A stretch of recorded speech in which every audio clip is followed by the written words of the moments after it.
So secretary practice is a subject. Secretary practices like the company secretary has to practice and guide the company as far as the capital formation is concerned. And in this, we have third chapter, that is issue of shares. So company wants to raise capital, and for that, company has got an option to collect capital by way of shares. And by issuing shares, company raises capital for their projects and for the projects. In this chapter, we'll learn what is the share capital, how it is split up, then what are the methods that we issue shares and we raise capital and everything. So today we'll go to learn 3.1 and 3.2 classification of share capital, issue of shares.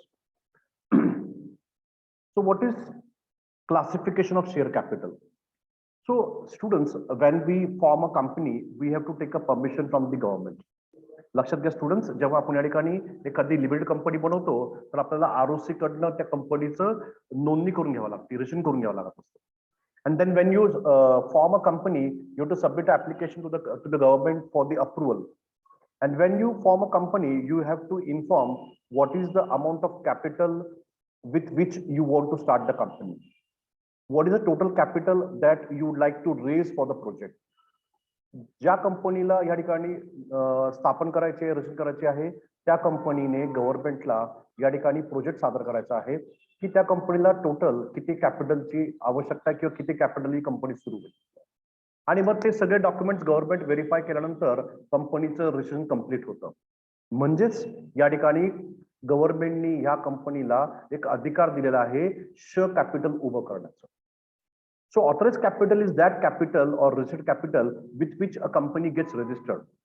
So in the example that we have on the screen, it is 10 lakhs is the authorized capital. Means what? You are authorized to raise capital up to 10 lakh rupees. तुम्हाला 10 लाखापर्यंत परत गव्हर्नमेंटची permission घ्यायची गरज नाहीये. तुम्ही 10 लाखाचं तुम्हाला या ठिकाणी परमिशन मिळालेली आहे, ऑथॉरिटी मिळालेली आहे की तुम्ही कॅपिटल उभं करू शकता.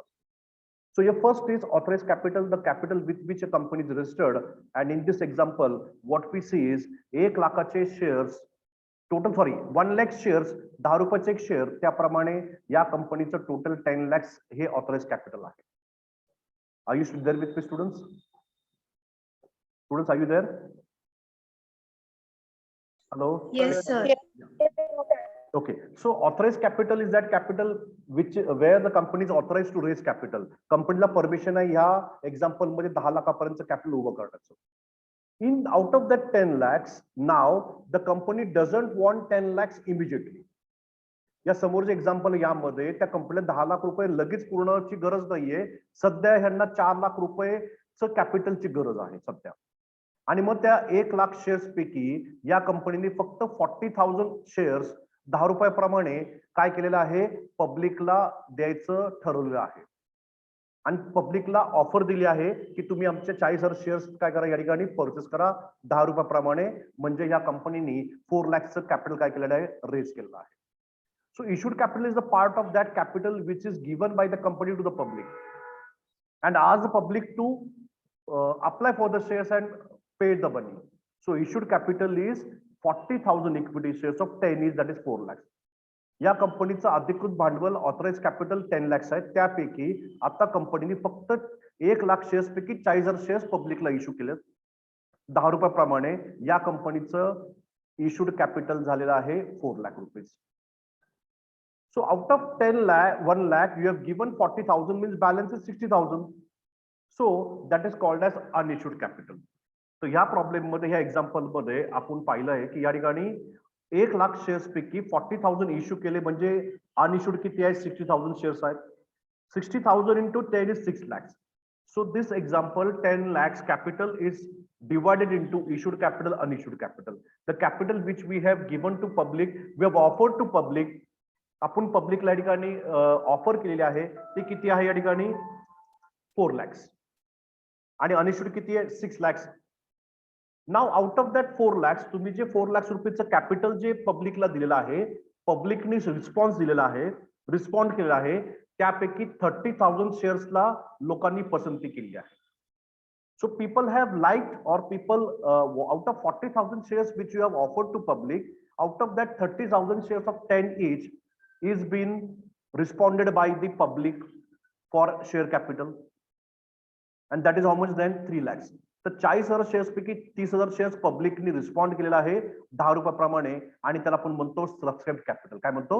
सबस्क्राइब्ड कॅपिटल. जी अमाऊंट पब्लिकनी घेतली नाहीये, ज्या शेअर्सला पब्लिकनी रिस्पॉन्ड केलं नाहीये, that is called as unsubscribed capital. That is called as unsubscribed capital. 30,000 शेअर्सला पब्लिकनी रिस्पॉन्ड केलेला आहे 10 रुपयाप्रमाणे, आणि मग आता आपण त्या शेअरहोल्डर्स कडनं फक्त 5 रुपीज शेअर्स कलेक्ट करत आहोत. So we are collecting only 5 rupees per share.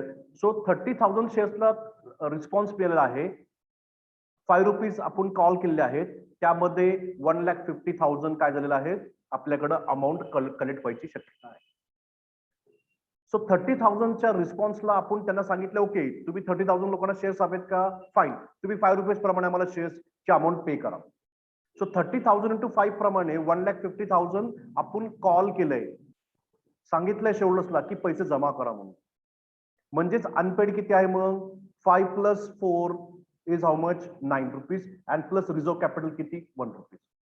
तर पब्लिक कडनं आपण काय केलेलं या ठिकाणी, पब्लिकला अपील केली, आमचे शेअर्स घ्या. पब्लिकली 30,000 शेअर्सला हो सांगितलंय, त्यापैकी आपण 5 रुपये त्यांच्याकडनं मागत आहोत. We are asking them to pay 5 rupees. That means uncalled capital is how much, 4 rupees per share and 1 rupees, that is 5 rupees per share. So your uncalled capital is 1,20,000. So uncalled capital is how much, 1,20,000, आणि reserve ला किती आहे, 1 रुपयाप्रमाणे 30,000 is your reserve capital. So 30,000 shares are been responded by the people, by the public, out of which we are asking them to pay 5 rupees.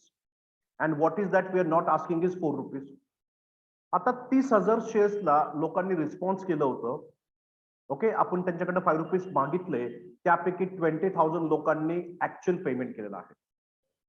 And that is called as paid up capital. So the amount that the company has received from the shareholders is called as paid up capital. 30,000 शेअर्सला आपण सांगितलं की please तुम्ही 5 rupees पे करा, त्यातले फक्त 20,000 ची amount आलेली आहे 5 रुपीजनी, आणि म्हणून तुमचं पेड अप कॅपिटल किती आहे, 1 lakh rupees. Please. So paid up capital is that capital which is been paid by the shareholders. Actual amount तुमच्या कंपनीच्या बँकेत जमा झालेली आहे. 20,000 शेअर्स वर 5 रुपीजनी 1 लाख रुपीज आपल्या कंपनीच्या बँकेत कॅपिटलचे जमा झालेले आहेत. आणि मग या ठिकाणी काय झालेलं आहे, 30,000 लोकांनी हो म्हणलं होतं, त्यातले 20,000 शेअर्सचे पैसे आलेले आहेत, म्हणजेच आपल्याला 10,000 शेअर्सचे पैसे आले नाहीयेत. ते कॉल्स इन एरियस आहेत. एवढ्या लोकांनी सांगून सुद्धा पेमेंट केलेलं नाहीये. And what amount which you are called but not received is called as calls in arrears. So the amount which are not paid by the shareholders is called as calls in arrears. आपण 30,000 शेअर्सला सांगितलं होतं, त्यातले 20,000 लोकांनी respond केलाय actual पेमेंटचा, म्हणजे 10,000 शेअर्सला response आलेला नाहीये. So your calls in arrears is 50,000. Are you with me students? Have you understood this? Yes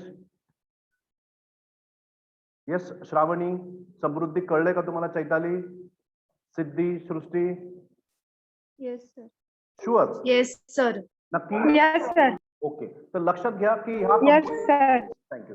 तर ह्या कंपनीचं जे अधिकृत भांडवल आहे, रजिस्टर्ड कॅपिटल, ऑथराइज कॅपिटल, ते 10 लाख रुपये. म्हणजे ही कंपनी 10 लाखापेक्षा आता कॅपिटल गोळा करू शकत नाही, please.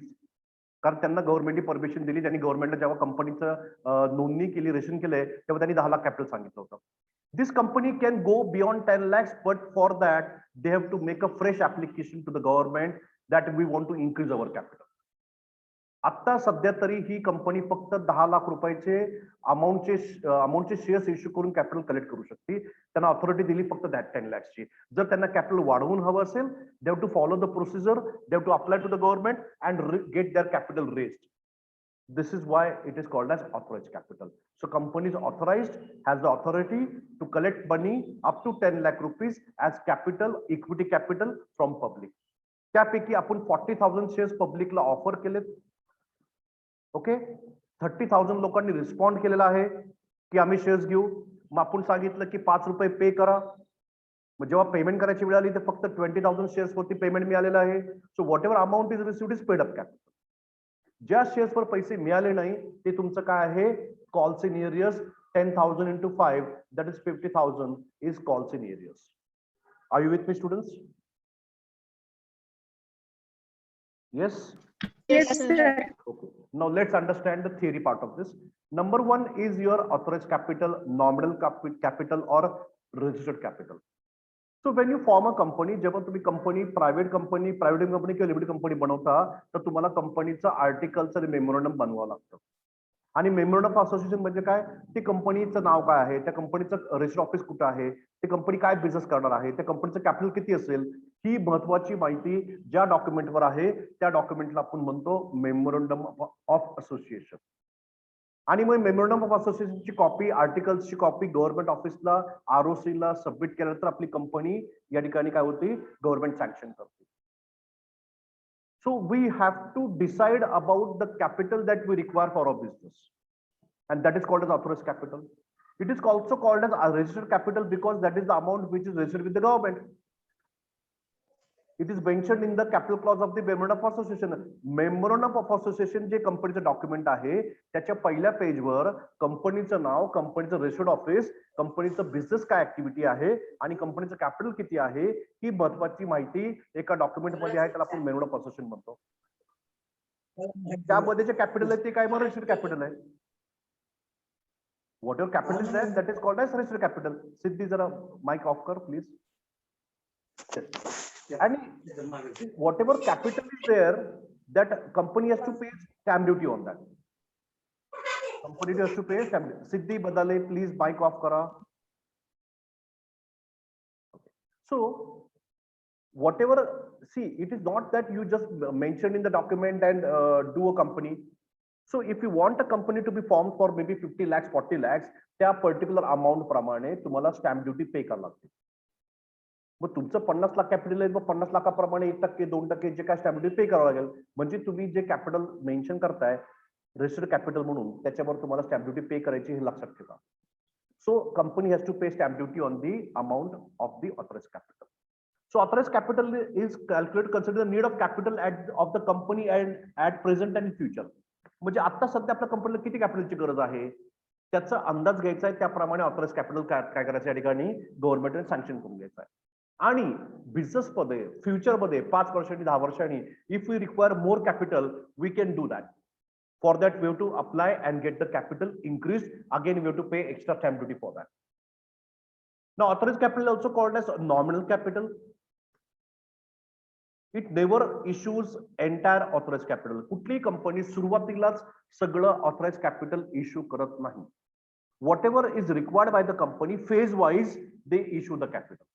Now let me give an example. एक नवीन कंपनी आहे आणि मग सुरुवातीला त्या कंपनीमध्ये पहिल्या 3, 4, 6 महिन्यामध्ये ते कंपनीची जमीन लेवल करायची आहे, त्याच्यावर बांधकाम करायचं आहे आणि 6 महिन्यानंतर कंपनीला प्लांट अँड मशीन परचेस करायचं आहे.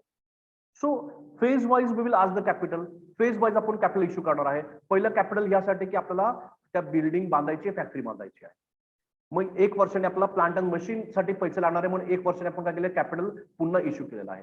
So we don't issue the authorised capital entirely at one go. As and when required we issue shares. तर वरच्या एक्झाम्पल मध्ये आपण पाहिलंय 1 लाख शेअर्स पैकी 40,000 आपण काय केले, इश्यू केले होते step by step. So this is called as authorised capital not issued at one time. Example, M Limited company has authorized capital of 10 lakh rupees, which is of 1 lakh shares of 10 each. 1 लाखाचे shares 10 रुपयाप्रमाणे तुमचं capital होते 10 lakh rupees.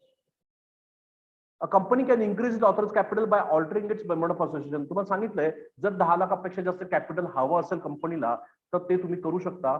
गव्हर्नमेंटला apply करायचं आहे, त्याची stamp duty पे करायची आहे and you can increase from 10 lakhs to 20 lakhs or 40 lakhs. Depends upon your requirement.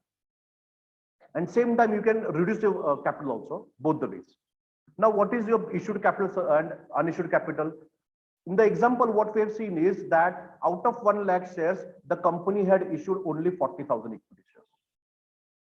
Company काय केलं, फक्त 40,000 शेअर्स इश्यू केले and that is called as issued shares.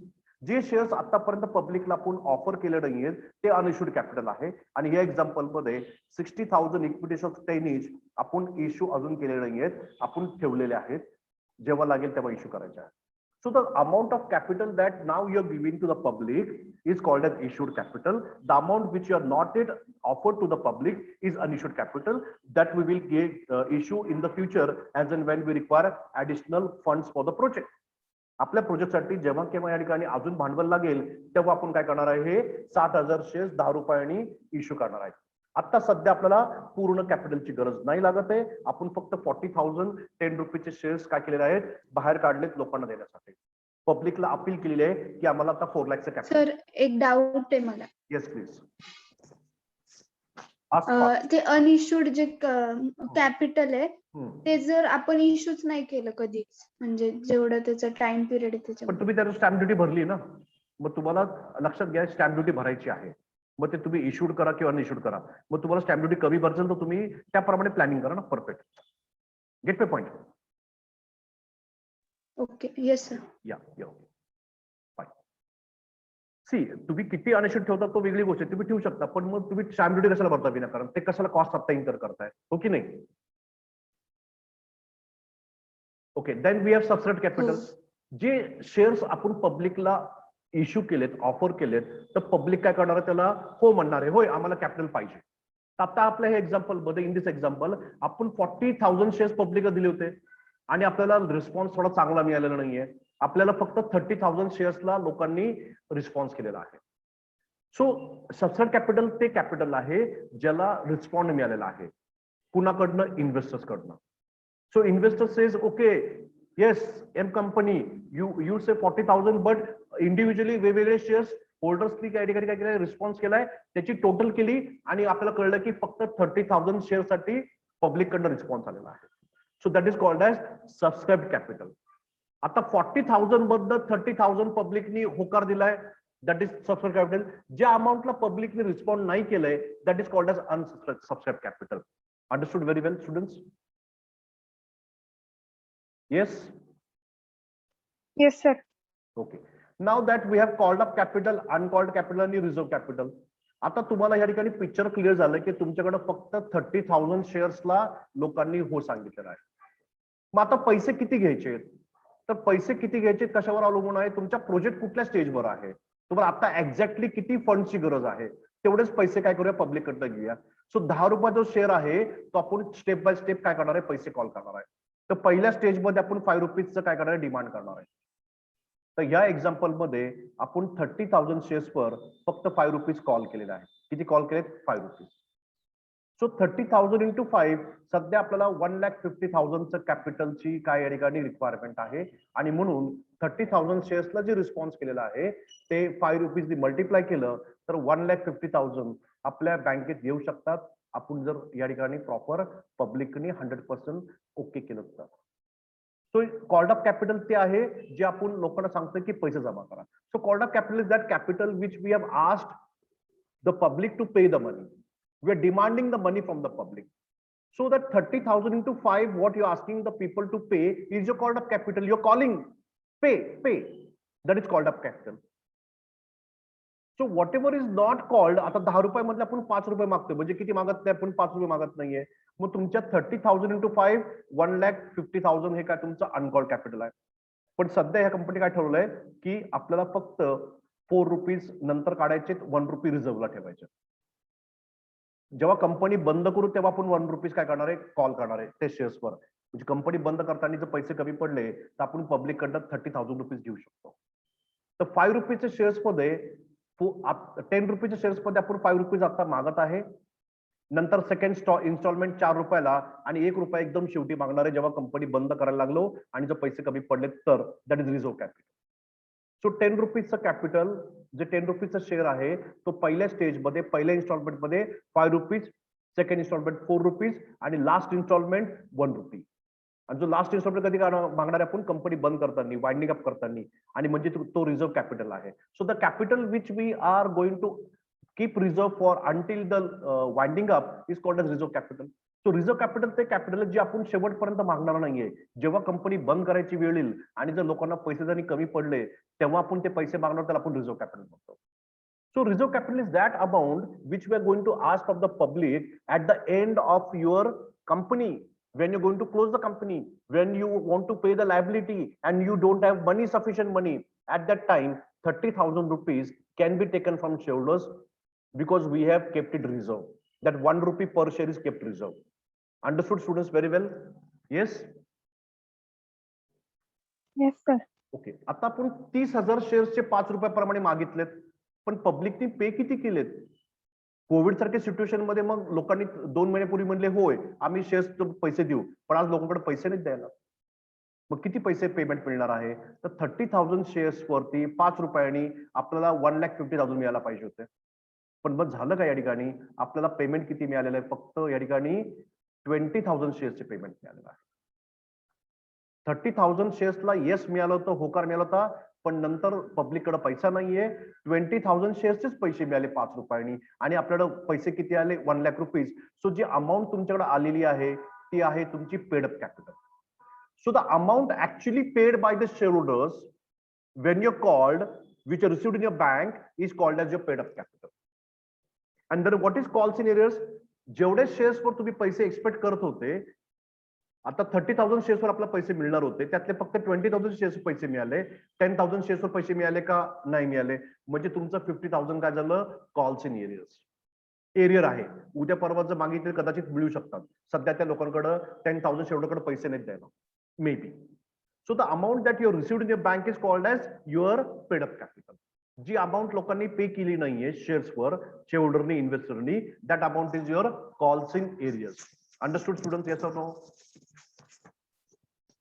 Students, are you there with me? Yes, sir. Yes, sir. Yes, sir. So 3.1 was about your capital, types of capital.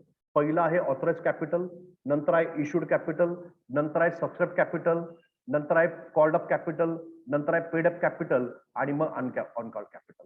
So if you see this chart very well, so what is there? First is authorise capital, ज्याने आपण company काय करतो ठिकाणी नोंद करतो. त्यातले आता आपण पब्लिकला 40,000 शेअर्स इश्यू केलेत, आम्हाला 4 लाखची गरज आहे. त्यातले 30,000 लोक म्हणले की आम्ही ठीक आहे 30,000 शेअर्स आम्हाला हवेत तुमच्या कंपनीचे, आम्हाला इंटरेस्ट आहे, आम्ही घेऊ तुमचे शेअर्स. मग आपण म्हणलं की ठीक आहे, मग 5-5 रुपयाप्रमाणे जमा करा. मग आता पब्लिकने ऍक्च्युअली काय केलं? फक्त 20,000 रुपीज 20,000 शेअर्सवरच पैसे जमा केलेत.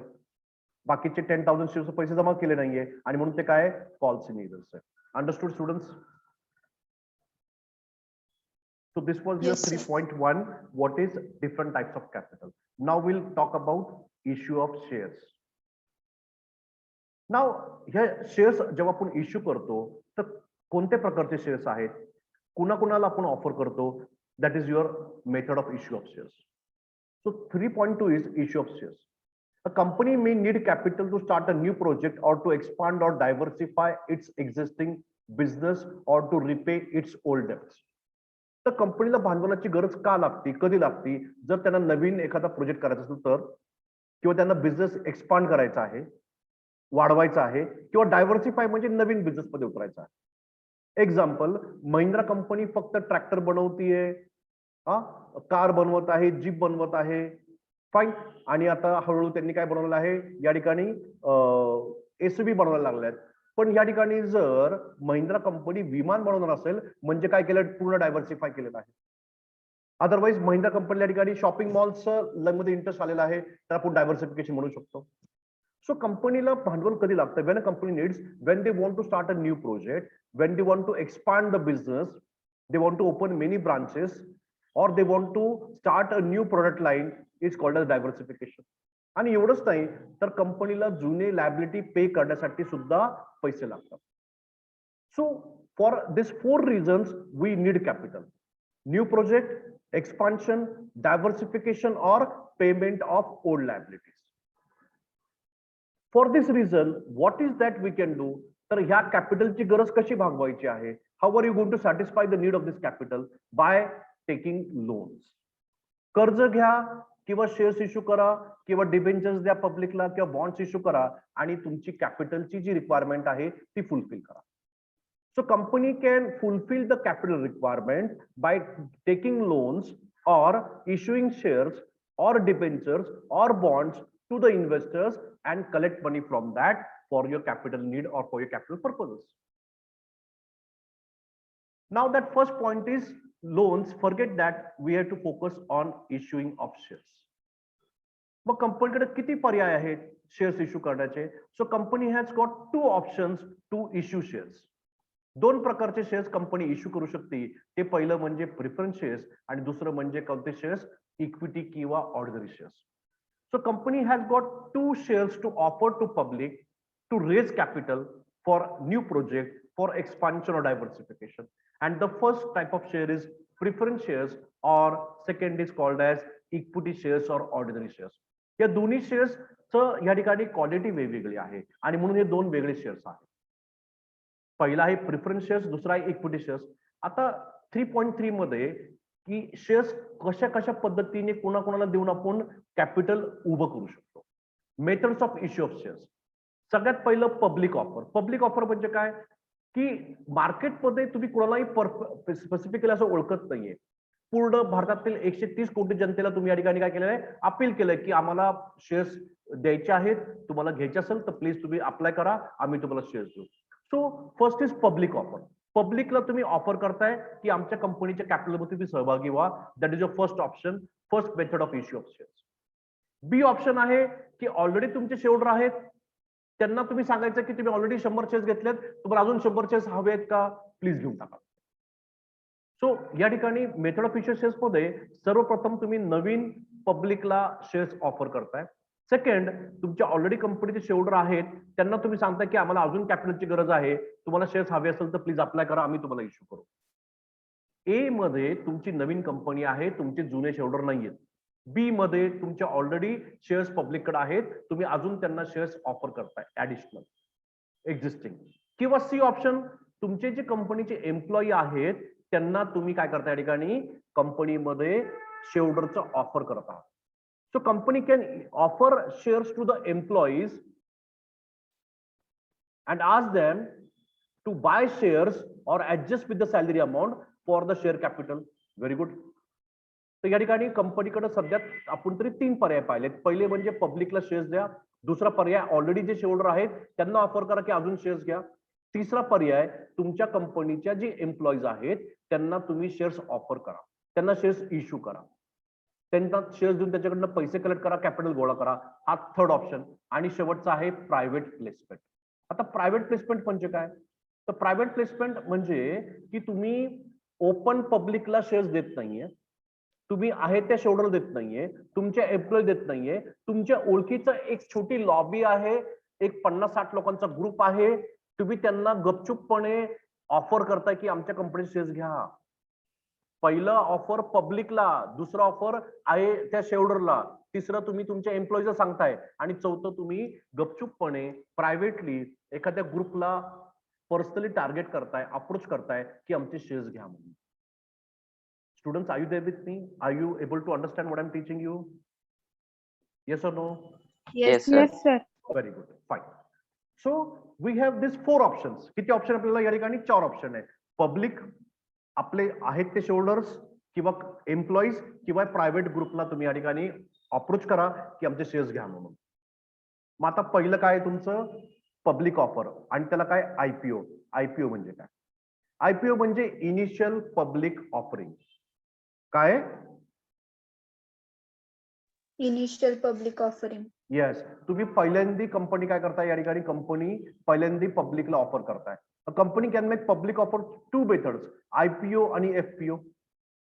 आयपीओ आणि FPO. Let's learn this. Initial public offer. Initial म्हणजे काय? पहिल्यांदा कंपनी पब्लिकला एकदम अप्रोच करताय, फर्स्ट टाइम. जसं आता लेटेस्ट मध्ये आपण पाहिलंय, स्विगी कंपनी काय केलेलं आहे? आयपीओ ऑफर केला होता. म्हणजे स्विगी कंपनीमध्ये शेअरहोल्डर नव्हते आणि मग मागच्या महिन्यामध्ये स्विगी कंपनीने काय केलेलं आहे? पब्लिकला ऑफर केलेली आहे फर्स्ट टाइम की आमचे शेअर्स घ्या म्हणून. So when a company is first time giving a offer to public to participate in the company's share capital, it is called as IPO, initial public offer. कळलंय का? Yes? Yes, sir. Very good. So initial public offer, what is it? It is offer refers to the process of offering shares to the public for the first time. तुम्ही पहिल्यांदा पब्लिकला offer करताय ती IPO आहे. A new company or an existing company which has raised its capital earlier from promoters or other investors may offer its shares to the public when it needs fresh funds. तुमची already company आहे, business सुरू आहे छोट्या कॅपिटलनी, त्यासाठी 4-5 लोकांनी contribute केलंय, ते promoter आहेत आणि आज तुम्हाला असं वाटतं की हा बिझनेस मोठा केला पाहिजे, त्यासाठी तुम्हाला ऍडिशनल कॅपिटलची गरज आहे आणि म्हणून तुम्ही काय केलेलं आहे, आता तुमच्या घरातले जे छोटे मोठे 10-12 जे काही प्रमोटर्स आहेत त्यांच्या पलीकडे बाहेर जाऊन पब्लिक मध्ये या ठिकाणी तुम्ही काय करताय, आमंत्रण देत आहात. You are inviting people first time, that is IPO. So the first time the company offers its shares to the public is called as initial public offer. Before IPO, a company is not a listed company. आणि मग IPOच्या अगोदर ही company listed company नाही म्हणजे काय, या कंपनीचे shares कुठल्याही stock एक्सचेंजला खरेदी विक्रीसाठी उपलब्ध नाहीये. सो IPO करण्या अगोदर तुमची जी छोटी मोठी कंपनी ऑलरेडी आहे, त्याचा व्यवसाय चालू आहे, तुम्हाला एक्सपान्शन आता करायचं आहे, अशा कंपनीचे शेअर्स कुठल्याही स्टॉक एक्सचेंजला तिथे खरेदी विक्रीला उपलब्ध नाहीये प्लीज. कारण हे शेअर्स कुणाकडे आहेत, त्या प्रमोटर्सकडे आहेत आणि प्रमोटर्सला आत्ताच आपलं स्वतःचं जे काही कॉन्ट्रीब्युशन आहे ते डायल्यूट करायचं नाहीये प्लीज.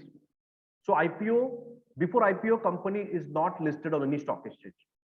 पण एकदा तुमचा IPO झाला की तुम्हाला कंपल्सरी एखाद्या स्टॉक एक्सचेंजला जे तुम्ही शेअर्स पब्लिकला इश्यू केलेत त्याची नोंद करावी लागते, जेणेकरून त्या लोकांना शेअर्स खरेदी विक्री करता यावी म्हणून. So when the people are buying shares, they also want money in emergency, and when they want money in emergency, they should be able to sell the shares very easily. For that, the company has to list the shares on a stock exchange. आणि open मार्केटमध्ये त्या इन्व्हेस्टरला shares खरेदी विक्री करता यावी म्हणून त्या company ज्यांनी IPO केलेला आहे त्यांनी IPO केल्यानंतर immediately Bombay stock exchange, Pune stock exchange, national stock exchange अशा एखाद्या स्टॉक एक्सचेंजवर कंपल्सरी ते शेअर्स लिस्ट करावे लागतात. म्हणजे त्या स्टॉक एक्सचेंजच्या माध्यमातून ज्यांना कोणाला शेअर्स विकून पैशाची गरज असेल त्यांना ते त्यांची गरज भागवू शकते. कळलंय का students? Yes or no? So this was your first IPO. आता काय माहितीये का, फर्दर पब्लिक ऑफर FPO. म्हणजे फर्दर म्हणजे परत पहिल्यांदा दिले ना, आता सेकंड टाइम तुम्ही देताय.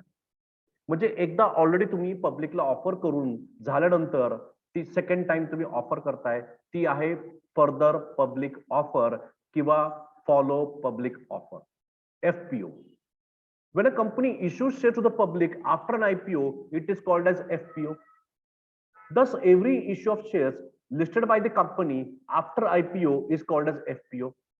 आणि मग FPO काय होतं या ठिकाणी, तुमचं सबस्टॅन्स कॅपिटलला वाढ होत आहे. सो पहिल्यांदा शेअर्स इश्यू करताय initial public offer, second time करताय FPO further public offer. Understood students? Yes or no students? Sir म्हणजे मला एक पॉइंट नाही कळला. जर इनिशियल पब्लिक ऑफर केलं तर त्यावेळेस त्याची डिमांड म्हणजे समजा दुसऱ्यास वाढली तर मग फर्दर पब्लिक ऑफर करणार ना? तसं नाहीये. कंपनीला जर पहिल्या डिमांड मध्ये त्यांचं काम झालंय, त्यांना आता जास्ती कॅपिटलची गरज आहे, त्यांना बिझनेस एक्सपांड करायचा आहे, वाढवायचा आहे आणि म्हणून ते परत शेअर्स इश्यू करणार सेकंड टाइम, सेकंड लॉट मध्ये. म्हणजे पहिले बिझनेसच्या पॉइंट ऑफ व्ह्यू. येस. आता सध्या काय माहितीये का, हे एक्झाम्पल मध्ये आपण जर पाहिलं, सपोज या ठिकाणी बघा की इथे काय केलेलं आहे एक्झाम्पल मध्ये, सी तर इथे आपण किती कॅपिटल आपल्या ठिकाणी 10 लाख, त्यातले किती इश्यू केलेस तू? 40,000. हा तुझा काय माहितीये का, हा IPO आहे आणि हे झाल्यानंतर मग तू करशील तर हे काय, मग 60,000 काय तुझं FPO. आता कळलं का? हो कळलं. हा, मग पहिल्यांदा तू इश्यू करतेस ते IPO, सेकंड टाइम इश्यू करतेस ते काय तुझं FPO. आता कळलं नक्की? So this is how we are going ahead with my dear students, की इश्यू ऑफ कॅपिटल मध्ये ह्याच्याप्रमाणे आपण आता पाहिलंय की पब्लिक ऑफर, FPO आणि पब्लिक FPO. कळलंय का? ए पॉइंट कळला का सगळ्यांना प्लीज? हो सर. आता बी पॉइंट बघायचं. काय बघायचं आहे? बी पॉइंट. आता तुमचे ऑलरेडी जे शेअरहोल्डर आहेत त्यांना सोडून तुम्ही जर बाहेर पब्लिककडे जाताय, हा चुकीचा अन्याय आहे, हा योग्य नाहीये. तुम्ही आहेत त्या शेअरहोल्डरला पहिलं एक ऑफर देऊन बघा की तुम्ही शेअर्स घेता का बाबा. मग तुम्ही एक्झिस्टिंग शेअरहोल्डर्सला जेव्हा तुम्ही शेअर्स इश्यू करता त्यांचा अधिकार आहे त्याला आपण राईट्स इश्यू म्हणतो. काय म्हणतो? Rights issue. कळलं राईट्स इश्यू म्हणजे काय? Okay, so we are finished with this first point, that is IPO आणि FPO. Now we'll see that we are offering shares to the existing shareholders. आता जे shareholder already आहेत त्यांना आपण पुन्हा काय करतो या ठिकाणी शेअर्स इश्यू करत आहोत. मग ज्या शेअर्स वरती तुम्ही परत पैसे घेऊन शेअर्स इश्यू करताय त्याला आपण राईट्स इश्यू म्हणतो. काय म्हणतो? Rights issue. म्हणजे मिस्टर सपोज अनिल नावाचा एक शेअरहोल्डर ऑलरेडी आहे रिलायन्स कंपनीमध्ये आणि आता कंपनीने परत शेअर्सची गरज आहे आणि अनिलने जर परत सेकंड टाइम शेअर्स घेतले, त्यांनी शेअर्स का घेतले? कारण तो ऑलरेडी शेअरहोल्डर आहे, त्याला अधिकार आहे परत शेअर्स घेण्याचा आणि त्याला आपण राईट्स इश्यू म्हणतो. राईट्स म्हणजे अधिकार. So when a company wants to raise further capital, it can issue shares to existing shareholders in proportion to their existing shareholding pattern, and such shares issue of shares is called as rights issue. आता तुमचे already जे shareholder आहेत त्यांना तुम्ही shares issue करताय, तो काय rights issue आहे? काय तो? Rights issue. Rights issue. Very good.